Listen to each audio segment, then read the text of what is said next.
ओम शांति।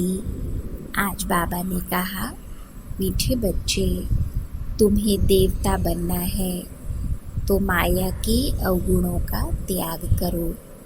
मारना, तंग करना, गुस्सा करना, चोरी आदि करना, यह सब महापाप है। फिर बाबा ने कहा कि इस ज्ञान मार्ग में तीखे वो जा सकते जो अपना पोता मेल निकालते हैं, क्योंकि पोता मेल निकालने से हमें घाटे और फ़ायदे का पता चलता है। और उसमें भी बाबा ने आज विशेष कहा कि व्यापारी लोगों को आदत होती है पोता मेल निकालने की, क्योंकि व्यापार में तो कुछ न कुछ कभी ऊपर नीचे चलता है, कभी ज़्यादा कमाई, कभी कुछ कम हुई और कभी तो लॉस भी लग जाता है। तो बाबा ने कहा कि व्यापारी इस ज्ञान में तीखे जा सकते हैं, आगे बढ़ सकते हैं। तो हम भी बड़े से बड़े बाबा के सेठ के बच्चे हैं। बाबा कहते ये विरला व्यापार है, तो हमको भी रोज़ अपना ये पोता मेल चेक करना है। जबकि हमें समझ मिल गई कि कौन सा घाटे का काम है और कौन सा फ़ायदे का काम है। तो अब घाटे का काम नहीं करना है, केवल फ़ायदे का ही काम करना है। जैसे बाबा कहते, अगर हम श्रीमत की अवहेलना करते हैं, किसी को दुख देना, झूठ बोलना, किसी के लिए भी मन में कुछ ईर्ष्या, नफरत, घृणा की भावना रखना, तो ये सब घाटे का काम है, अपना ही नुकसान है। हमारे मन में किसी के लिए विपरीत भावनाएं हो, हम किसी के साथ कुछ गलत व्यवहार करें, तो बाबा कहते इसमें सामने वाले का नुकसान हो ना हो, लेकिन हमारा खुद का नुकसान ज़रूर होता है। तो इस घाटे के काम को बंद करना है। और फ़ायदे का काम, जैसे रोज़ हम बाबा की मुरली सुनते हैं, बाबा को प्यार से याद करते हैं, सच्चाई सफाई से चलते हैं, रोज़ अपनी चेकिंग करते हैं।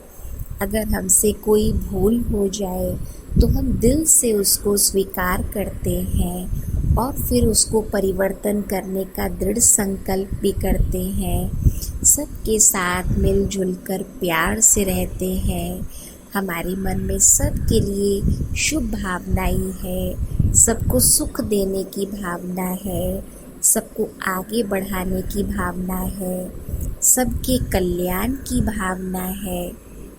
तो ये सारे पुण्य के काम हैं। जितना हम तन, मन, धन, समय, श्वास, संकल्प बाबा के कार्य में सफल कर रहे हैं, उतना हमारा पुण्य का खाता बढ़ता जा रहा है।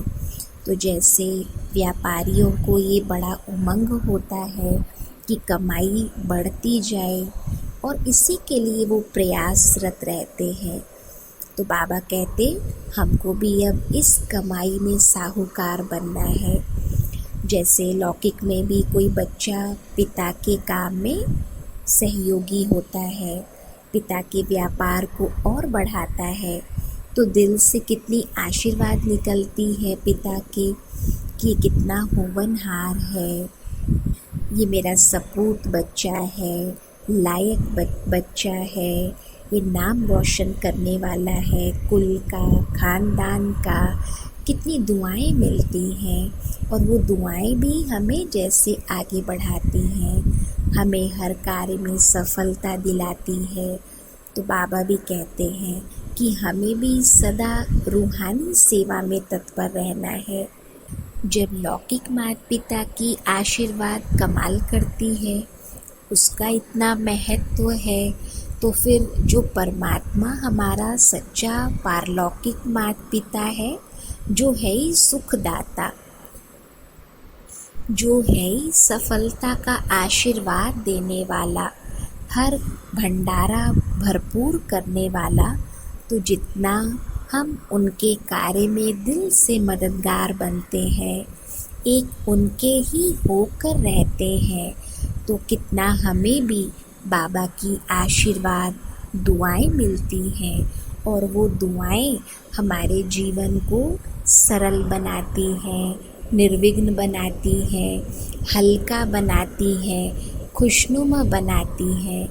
हमें कुछ अलग से प्रयास नहीं करना पड़ता है अपने विघ्नों को हटाने के लिए, खुश रहने के लिए या हल्का होने के लिए। जैसे आज दुनिया में कितना दुख है, परमात्मा का साथ न होने के कारण, उसकी सच्ची पहचान न होने के कारण सबकी जीवन तो उलझन में है, अंधेरे में है, गफलती कर रहे हैं, गलत भी कर रहे हैं तो उसको सही ही समझ रहे हैं। तो अपनी दिल को हल्का करने के लिए किसी के पास जाते हैं, कहीं बाहर जाते हैं, लेकिन आज किसी भी संबंध में भी सच्चाई नहीं है, विश्वास नहीं है, सब स्वार्थ के ही संबंध हैं, सब दुखी हैं, सब एक दो से इच्छा ही रख रहे हैं, अपेक्षा ही कर रहे हैं कि सामने वाला उनको समझे, लेकिन सब अंदर से खाली है।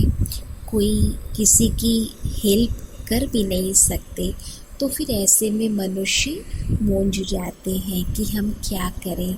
कोई उन्हें समाधान समझ में नहीं आता, फिर भी दिल हल्की करने के लिए कभी किसी से चलो कुछ शेयर कर भी लेते हैं, तो फिर बाद में भी यही महसूस करते हैं कि नहीं करते तो ही ठीक था, क्या फ़ायदा हुआ। क्योंकि हर आत्मा तो शक्तिहीन है, हर एक आत्मा की जो वाइब्रेशन है उसमें अभी पॉजिटिविटी नहीं है। तो कोई भी आत्मा हमें कुछ प्राप्ति का अनुभव, भरपूरता का अनुभव नहीं करा सकती। इसीलिए तो सभी गाते हैं, भिखारी सारी दुनिया, दाता एक राम। तो हम बाबा के बच्चे कितने भाग्यशाली हैं कि हमें ऐसा बाबा मिला है जो कदम कदम पर हमें गाइड करने वाला है, हमें सच्ची राह दिखाने वाला है, हमें हर बात का समाधान देने वाला है, हमें हर मुश्किल से उबारने वाला है, दुखों से छुड़ाने वाला है, एक प्रेरणा का स्रोत, एक सच्चा मार्गदर्शक के रूप में बाबा हर हमेशा हमारा साथ निभाने वाले हैं। बाबा कहते बच्चे भूल जाए, लेकिन पिता अपने बच्चे को नहीं भूलता। तो जब ऐसा बाबा मिला है तो बाबा कहते हमें भी उनसे कितना प्यार होना चाहिए। हमारा सिर्फ एक ही फ़र्ज है, एक ही कर्तव्य है, एक ही पुरुषार्थ है कि हम उनसे जितना प्यार कर सकते हैं हम उनसे बहुत प्यार करें, उनकी ही सुने, उनकी ही माने, ज़रूर माने तो ज़रूर बाबा, तो हमारी भी बाबा हर वो बात ज़रूर मानेंगे जो माने योग्य यथार्थ होगी। क्योंकि बाबा के जो सच्चे बच्चे हैं वो अयथार्थ तो सोच ही नहीं सकते। तो जितना हम अपना बाबा से प्यार बढ़ाते जाते हैं, फिर हर बात के लिए बाबा हमारे रिस्पॉन्सिबल हैं, हमारे लिए बाबा सोचते हैं। इस मदद का हमें अनुभव होता है और इसी सुखद अनुभव के साथ हम इस ब्राह्मण जीवन में आगे बढ़ते जाते हैं, संगम युगी मौज का अनुभव करते जाते हैं और हमारी ये जीवन खुशियों का भंडार बन जाती है। जो बाबा ने आज वरदान में भी कहा कि जैसे बाबा का भंडारा सदा चलता रहता है, तो ऐसे ही बाबा जो ज्ञान गुणों शक्तियों के सागर हैं, बाबा ने हम सब बच्चों का भी भंडारा इतना भरपूर किया है, तो हमारा भी वो अविनाशी लंगर चलता रहे। हमारे भंडारे में कभी ताले बंद ना हो। जैसे स्थूल धन संपत्ति जिनके पास ज़्यादा है तो वहाँ तो वो उसको लॉकर में रखेंगे, डबल लॉक लगाएंगे, किसी की नज़र ना पड़ जाए, शो नहीं करेंगे, क्योंकि फिर उसके ख़त्म हो जाने का, छिन जाने का भी भय है। बहुत सारी समस्याएं, लेकिन बाबा कहते ये भंडारा आप जितना खोल के रखो तो चोर नहीं आएंगे, बंद रखेंगे तो चोर आएंगे। अर्थात जितना हम ज्ञान स्वरूप बन के रहते हैं, ज्ञान के मनन चिंतन में रहते हैं, बाबा ने जो इतनी ज्ञान की बातें सुनाई है, ज्ञान के रत्न दिए हैं, उन रत्नों से ही खेलते रहते हैं, उन रत्नों का ही व्यापार करते हैं, आपस में उन्हीं की लेन देन करते हैं। तो जैसे कोई ऐसे व्यापारी होते हैं तो उनको ये सब सर्टिफिकेट देते हैं कि इनके पास प्योर माल होगा, इस हिसाब से ही वो प्रसिद्ध हो जाते हैं। एक विश्वास जम जाता है। तो बाबा कहते हमारे पास भी ज्ञान, गुण और शक्तियों के सिवाय और कुछ भी ऐसी कमजोरी वाली चीज़ें, संस्कार, स्वभाव वो ना हो।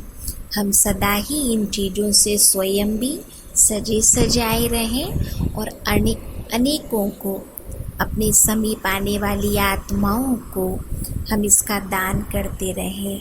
मन से भी, वाणी से भी, अपने कर्म से भी गुणदान करते रहें। सबके लिए शुभ भावनाएं मन में रखें तो उतना हमारा भी ये भंडारा और भी अधिक भरपूर होता जाता है, हमारी प्राप्तियां और भी अधिक बढ़ती जाती हैं। इसलिए बाबा कहते महादानी बनकर दान करो, इसमें कंजूस नहीं बनो।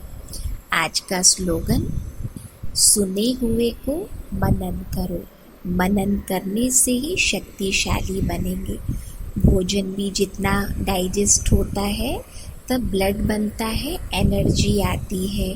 तो बाबा जो ज्ञान का शक्तिशाली भोजन खिलाते हैं, इसको हजम करने की विधि है मनन करना।